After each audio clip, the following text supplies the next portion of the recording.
BJP की सरकार ने असंगठित अर्थव्यवस्था पर आक्रमण किया है और आपको गुलाम बनाने की कोशिश की जा रही है। 2008 में जबरदस्त आर्थिक तूफान आया, पूरी दुनिया में आया, अमेरिका में, जापान में, यूरोप में, चाइना में, सब जगह आया। अमेरिका के बैंक गिर गए, कंपनियां बंद हो गई, एक के बाद एक कंपनी की लाइन लग गई, बंद हो गई। यूरोप के बैंक गिरे, मगर हिंदुस्तान को कुछ नहीं हुआ। यूपीए की सरकार थी, प्रधानमंत्री जी के पास गया और मैंने उनसे पूछा, मनमोहन सिंह जी बताइए, पूरी दुनिया में आर्थिक नुकसान हुआ है, हिंदुस्तान को कोई असर नहीं हुआ, कारण क्या है? मनमोहन सिंह जी ने कहा, राहुल, अगर हिंदुस्तान की अर्थव्यवस्था को समझना चाहते हो तो यह समझना होगा कि हिंदुस्तान में दो अर्थव्यवस्थाएं हैं। पहली असंगठित अर्थव्यवस्था और दूसरी संगठित अर्थव्यवस्था। संगठित अर्थव्यवस्था में बड़ी कंपनियां, नाम आप जानते हो। असंगठित अर्थव्यवस्था में किसान, मजदूर, छोटे दुकानदार, मिडिल साइज कंपनीज।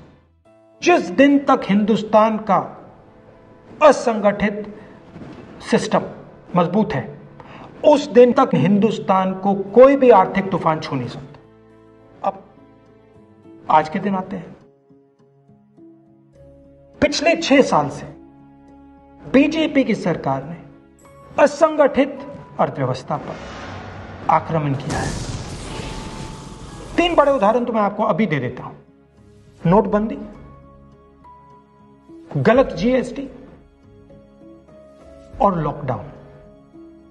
आप यह मत सोचिए कि लॉकडाउन के पीछे सोच नहीं थी। यह मत सोचिए कि गलती से आखिरी मिनट पे लॉकडाउन कर दिया गया है। इन तीनों का लक्ष्य हमारे इनफॉर्मल सेक्टर को खत्म करने का है।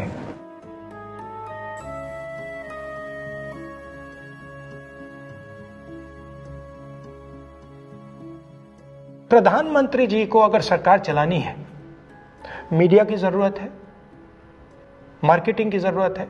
मीडिया और मार्केटिंग 15-20 लोग करते हैं। इनफॉर्मल सेक्टर में पैसा है, लाखों करोड़ रुपए, जिसको ये लोग छू नहीं सकते।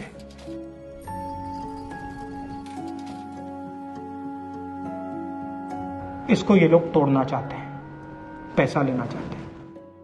इसका नतीजा आएगा। नतीजा यह होगा कि हिंदुस्तान रोजगार पैदा नहीं कर पाएगा। क्यों? क्योंकि इनफॉर्मल सेक्टर 90% से ज्यादा रोजगार देता है।